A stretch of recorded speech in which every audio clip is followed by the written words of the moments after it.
Estamos de volta com Gente.com, hoje recebendo o Dr. Laércio Furlan, que é um pesquisador das experiências de quase morte, ele que é um cardiologista e já teve muito contato com esses pacientes. O senhor estava começando a contar há pouco a experiência de uma mulher, então vamos lá. Essa experiência que eu vou lhe contar vai demonstrar para a gente que existe algo acima do nosso cérebro.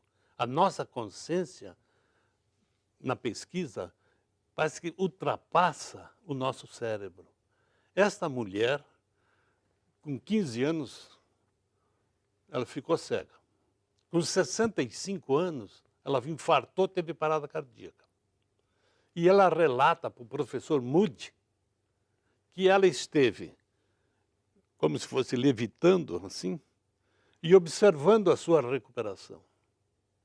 E ela descreve a cor do avental do médico, todos os aparelhos utilizados, coisa que alguém que tenha ficado cego 50 anos e não é da área, mesmo que fosse da área, poderia desconhecer todo o processo, todos os aparelhos, os instrumentos que se faz numa recuperação. Dr. Moody é outro pesquisador dessa área? Ele é.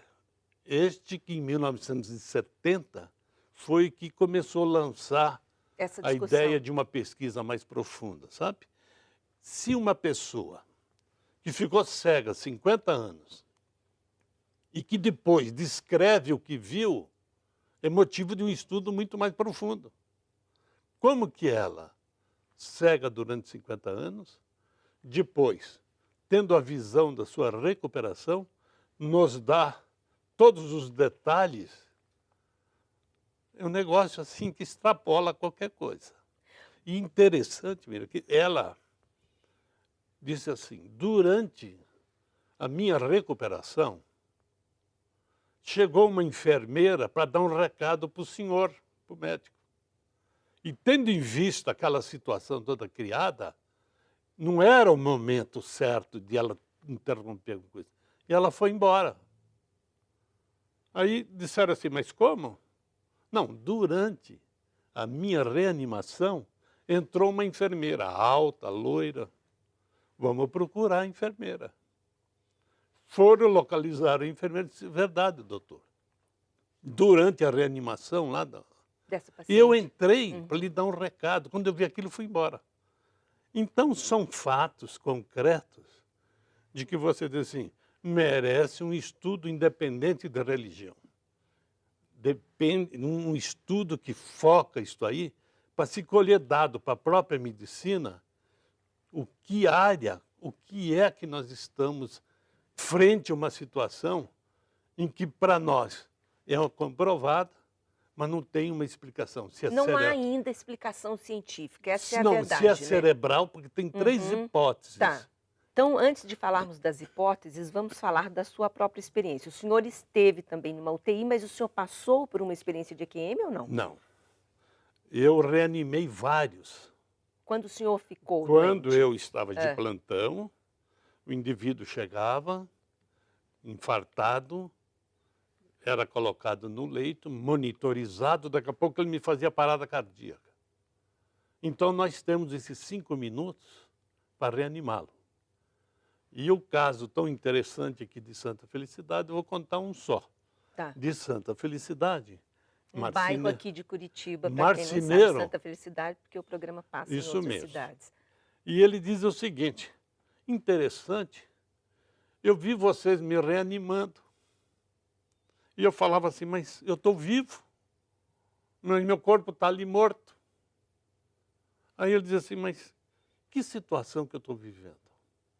Aí ele pegou, como ele teve um infarto e foi levado diretamente, ele largou, não vou dizer o local que ele trabalhava, porque Santa Felicidade está muito perto.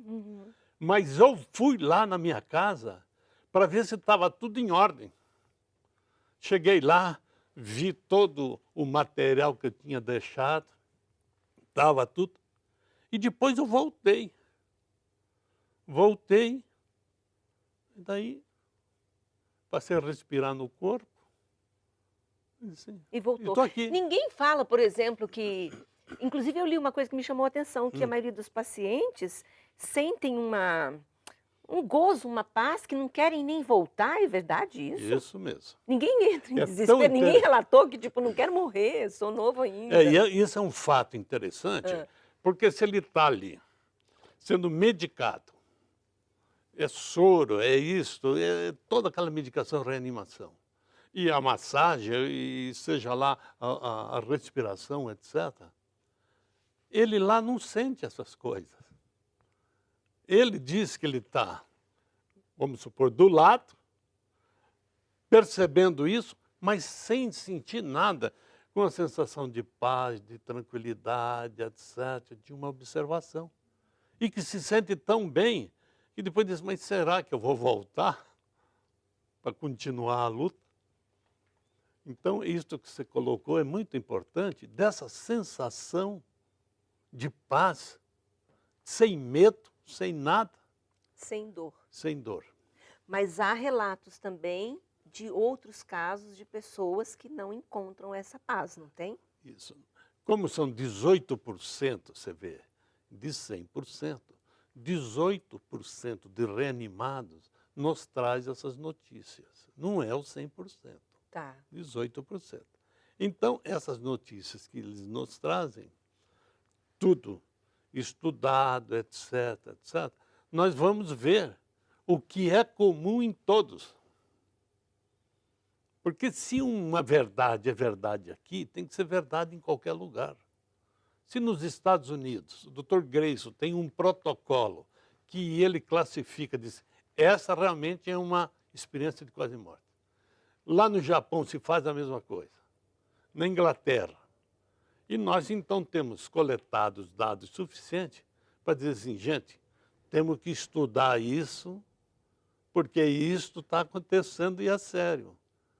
Onde é que está a origem disso? Qual é a causa disso? Muito mistério, né, doutor Laércio? Inclusive tem um outro caso, que depois do intervalo o senhor vai contar para a gente também, que é o caso de um neurocirurgião e até experiências que são relatadas por crianças. Nós vamos fazer mais um intervalo e já voltamos conversando com o cardiologista, doutor Laércio Furlan.